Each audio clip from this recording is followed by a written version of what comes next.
કરોડોના વાહનો ગયા હાથમાંથી। એસપી પ્રેમસુખ ડેલુ સુધી પહોંચી પીડા। મૂળી પોલીસે ₹4.5 કરોડના 14 વાહનો પરત અપાવી ચહેરા પર ખુશી લાવી।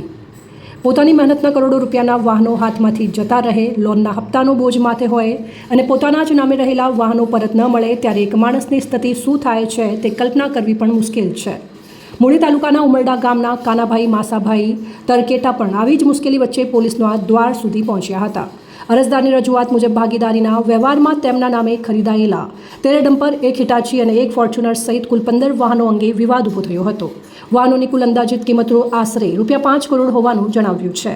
અરજદારનો આક્ષેપ હતો કે તેમની જાણ બહાર વાહનો અન્ય વ્યક્તિઓ પાસે મૂકવામાં આવ્યા અને લોનના હપ્તા પણ નિયમિત ભરાતા ન હતા। વારંવાર પ્રયાસ કરવા છતાં વાહનો પરત ન મળતા આખરે કાનાભાઈ પોતાની વ્યથા લઈને સુરેન્દ્રનગર એસપી પ્રેમસુખ ડેલુ સમક્ષ પહોંચ્યા। બસ પછી પોલીસ તંત્ર હરકતમાં આવ્યું। એસપી પ્રેમસુખ ડેલુની સૂચના બાદ મૂળી પોલીસે ત્વરિત કાર્યવાહી હાથ ધરી અને અંદાજે ₹4.5 કરોડની કિંમતના 14 વાહનો પરત અપાવવામાં સફળતા મેળવી હોવાનું સામે આવ્યું। જે વાહનો માટે અરજદાર લાંબા સમયથી ચિંતિત હતા એ જ વાહનો ફરી પોતાની સામે ઊભા જોઈ તેમની ખુશીનો પાર ન રહ્યો। પોલીસની કામગીરીથી રાહત અનુભવતા અરજદારે એસપી પ્રેમસુખ ડેલુ અને મૂળી પોલીસ ટીમનો હૃદયપૂર્વક આભાર વ્યક્ત કર્યો હતો। ક્યારેક પોલીસની એક સમયસર કાર્યવાહી માત્ર સંપત્તિ જ પરત નથી અપાવતી, એક પરિવારની ચિંતા, એક વેપારીની આશા અને એક માણસનો તૂટતો વિશ્વાસ પણ ફરી જીવંત કરી જાય છે।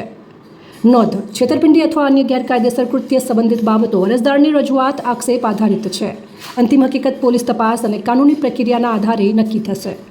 વધુ અપડેટ માટે ફોલો અને સબસ્ક્રાઇબ કરો સેન્ટ્રલ ભારત ન્યૂઝ ચેનલને। ધન્યવાદ।